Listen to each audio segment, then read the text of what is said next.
대법원 2024년 6월 13일 선고 2023도 17596 판결 사건명 특정 경제범죄 가중처벌 등에 관한 법률 위반, 횡령 등 1. 부패재산의 몰수 및 회복에 관한 특례법 제6조 제1항에서 정한 몰수, 추징의 요건 및 제도적 취지 위 조항에 근거한 검사의 몰수, 추징은 범죄 피해 재산을 피해자에게 환부하기 위한 선행 절차인지 여부. 적극. 부패재산의 몰수 및 회복에 관한 특례법 제6조 제1항은 몰수, 추징의 요건으로 범죄 피해자가 그 재산에 관하여 범인에 대한 재산 반환 청구권 또는 손해배상 청구권 등을 행사할 수 없는 등 피해 회복이 심히 곤란한 경우를 들고 있다. 위 법률 조항의 문헌에서도 알 수 있듯이 위 몰수, 추징 제도는 검사가 범죄 피해 재산을 몰수 혹은 추징한 다음 이를 다시 피해자에게 환부하여 특정 범죄 행위로 인하여 피해자가 입은 재산상 피해를 회복시키기 위한 제도이다. 따라서 위 법률 조항에 근거한 검사의 몰수, 추징은 범죄 피해 재산을 피해자에게 환부하기 위한 선행 절차이다. 2. 형사법상 몰수를 가름하는 추징이 형벌적 성격을 가지는지 여부. 적극. 몰수, 추징의 요건을 정한 부패재산의 몰수 및 회복에 관한 특례법 제6조 제1항을 해석할 때 고려할 사항. 형사법상 몰수를 가름하는 추징은 공소사실에 관하여 형사재판을 받는 피고인에 대한 유죄의 판결에서 선고되는 부수 처분으로서 형벌적 성격을 가진다. 따라서 몰수, 추징의 요건을 정한 부패재산의 몰수 및 회복에 관한 특례법 제6조 제1항을 해석함에 있어서도 형벌법규의 해석은 엄격하여야 하고 문헌의 가능한 의미를 벗어나 피고인에게 불리한 방향으로 해석하는 것은 죄형 법정주의의 내용인 확장 해석 금지에 따라 허용되지 않는다는 법리의 취지를 고려할 필요가 있다.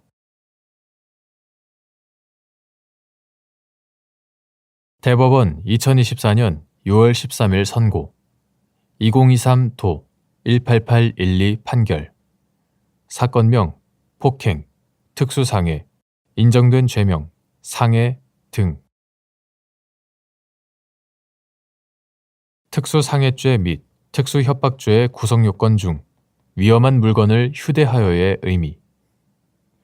이때 범행 현장에서 위험한 물건을 사용하려는 의도가 있었는지 판단하는 기준 및 위험한 물건을 실제로 범행에 사용하였을 것까지 요구되는지 여부. 소극. 위험한 물건을 휴대하였다고 하기 위하여 그 물건을 현실적으로 손에 쥐고 있는 등 피고인과 그 물건이 반드시 물리적으로 부착되어 있어야 하는지 여부. 소극. 형법 제258조의 2 제1항, 제257조 제1항, 제284조, 제283조 제1항은 위험한 물건을 휴대하여 사람의 신체를 상해한 자를 특수상해죄로, 사람을 협박한 자를 특수협박죄로 각 처벌하도록 규정하고 있다. 여기서 위험한 물건을 휴대하여는 범행 현장에서 사용하려는 의도 아래 위험한 물건을 소지하거나 몸에 지니는 경우를 의미한다. 범행 현장에서 위험한 물건을 사용하려는 의도가 있었는지는 피고인의 범행 동기, 위험한 물건의 휴대 경위 및 사용 방법, 피고인과 피해자와의 인적 관계, 범행 전후의 정황 등 모든 사정을 합리적으로 고려하여 판단하여야 한다. 피고인이 범행 현장에서 범행에 사용하려는 의도 아래 위험한 물건을 소지하거나 몸에 지닌 이상 피고인이 이를 실제로 범행에 사용하였을 것까지 요구되지는 않는다.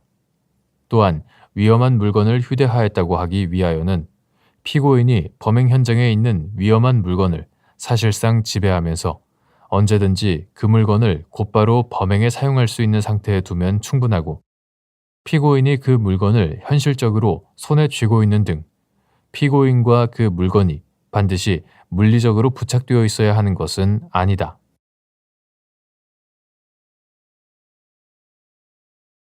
대법원 2024년 6월 17일 선고 2019도 3402 판결 사건명 개인정보보호법 위반 일부 예비적 죄명 정보통신망 이용 촉진 및 정보 보호 등에 관한 법률 위반 1. 개인정보보호법 제72조 제2호 전단에서 규정한 거짓이나 그 밖의 부정한 수단이나 방법의 의미. 이때 개인정보 취득 과정에서 사용하는 거짓이나 그 밖의 부정한 수단이나 방법에는 정보 주체나 개인정보 보유자의 의사결정에 영향을 미칠 수 있는 적극적 또는 소극적 행위는 물론 해킹과 같이 정보 주체 등의 의사결정과 무관하게 그 자체로 위계, 기타 사회 통념상 부정한 방법이라고 인정되는 행위도 포함되는지 여부. 적극 개인정보보호법 2020년 2월 4일 법률 제16930호로 개정되기 전의 것 이하 같다. 개인정보보호법 제59조 제1호는 개인정보를 처리하거나 처리하였던 자는 거짓이나 그 밖의 부정한 수단이나 방법으로 개인정보를 취득하거나 개인정보 처리에 관한 동의를 받는 행위를 하여서는 아니 된다고 규정하고 제72조 제2호는 제59조 제1호를 위반하여 거짓이나 그 밖의 부정한 수단이나 방법으로 개인정보를 취득하거나 개인정보 처리에 관한 동의를 받는 행위를 한 자 및 그 사정을 알면서도 영리 또는 부정한 목적으로 개인정보를 제공받은 자를 처벌하고 있다. 개인정보보호법 제72조 제2호 전단에서 규정한 거짓이나 그 밖의 부정한 수단이나 방법이란 개인정보를 취득하거나 그 처리에 관한 동의를 받기 위하여 사용하는 위계, 기타 사회 통념상 부정한 방법이라고 인정되는 일체의 행위를 말한다. 그중 개인정보 취득 과정에서 사용하는 거짓이나 그 밖의 부정한 수단이나 방법에는 정보 주체나 개인정보 보유자의 의사결정에 영향을 미칠 수 있는 적극적 또는 소극적 행위는 물론 해킹과 같이 정보 주체 등의 의사결정과 무관하게 그 자체로 위계, 기타 사회 통념상 부정한 방법이라고 인정되는 행위도 포함된다. 2. 개인정보가 정부 주체의 동의 등에 기하지 아니한 채 유통되고 있는 사정을 알면서 개인정보를 제공받은 것만으로 개인정보보호법 제72조 제2호 전단에 거짓이나 그 밖의 부정한 수단이나 방법을 사용하여 개인정보를 취득한 경우에 해당하는지 여부. 소극 개인정보를 제공받은 사람이 개인정보를 처리하거나 처리하였던 자가 거짓이나 그 밖의 부정한 수단이나 방법을 사용하여 개인정보를 취득하거나 개인정보 처리에 관한 동의를 받았다는 사정을 알면서도 영리 또는 부정한 목적으로 개인정보를 제공받은 경우 같은 법 제72조 제2호 후단에 해당할 수 있는지 여부. 적극 개인정보보호법 2020년 2월 4일 법률 제16930호로 개정되기 전의 것 이하 같다. 개인정보보호법 제72조 제2호가 전단과 후단에서 취득한 자와 제공받은 자를 구별하여 정하고 있으므로 개인정보가 정부 주체의 동의 등에 기하지 아니한 채 유통되고 있는 사정을 알면서 개인정보를 제공받은 것만으로는 개인정보보호법 제72조 제2호 전단에 거짓이나 그 밖의 부정한 수단이나 방법을 사용하여 개인정보를 취득하였다고 보기는 어렵다. 다만 개인정보를 제공받은 사람이 개인정보를 처리하거나 처리하였던 자가 거짓이나 그 밖의 부정한 수단이나 방법을 사용하여 개인정보를 취득하거나 개인정보 처리에 관한 동의를 받았다는 사정을 알면서도 영리 또는 부정한 목적으로 개인정보를 제공받은 경우에는 개인정보보호법 제72조 제2호 후단에 해당될 수 있다.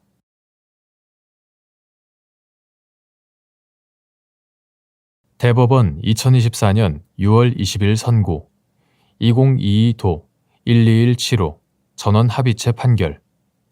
사건명 교통사고 처리 특례법 위반. 치상.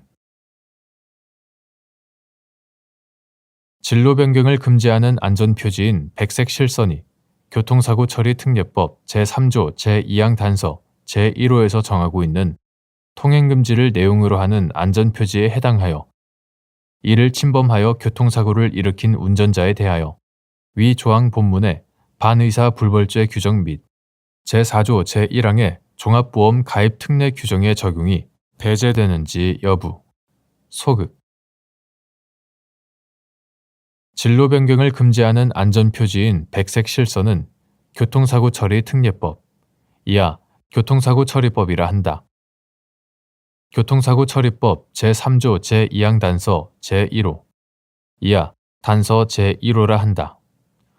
단서 제1호에서 정하고 있는 통행금지를 내용으로 하는 안전표지에 해당하지 않으므로 이를 침범하여 교통사고를 일으킨 운전자에 대하여는 교통사고 처리법 제3조 제2항 본문의 반의사 불벌죄 규정 및 제4조 제1항의 종합보험 가입 특례 규정 이하 위 각 규정을 합하여 처벌 특례라 한다. 처벌 특례가 적용된다고 보아야 한다. 구체적인 이유는 다음과 같다. 첫째, 단서 제1호는 안전표지 위반의 경우 통행금지 또는 일시정지를 내용으로 하는 안전표지를 위반하는 경우로 그 적용 범위를 한정하고 있다. 그런데 도로교통법 시행규칙 제8조 제2항 별표 6 로마 숫자 2 개별기준 제5호 중 일련번호 506 진로 변경 제한선 표시 일련번호 506에 따르면 백색 실선은 교차로 또는 횡단보도 등 차의 진로 변경을 금지하는 도로 구간에 설치하여 통행하고 있는 차의 진로 변경을 제한하는 것을 표시하는 안전표지이다. 둘째, 도로교통법 제6조 제1항은 도로에서의 위험을 방지하고 교통의 안전과 원활한 소통을 확보하기 위하여 필요하다고 인정한 때에는 구간을 정하여 통행을 금지하거나 제한할 수 있도록 규정하는 한편 통행금지 또는 제한을 위반한 행위를 같은 법 제156조 제2호에 따라 처벌하고 있다. 반면 도로교통법 제14조 제5항 본문은 안전표지가 설치되어 특별히 진로 변경이 금지된 곳에서는 차마의 진로를 변경하여서는 아니 된다고 규정하는 한편 진로 변경 금지나 제한을 위반한 행위를 같은 법 제156조 제1호에 따라 처벌하고 있다.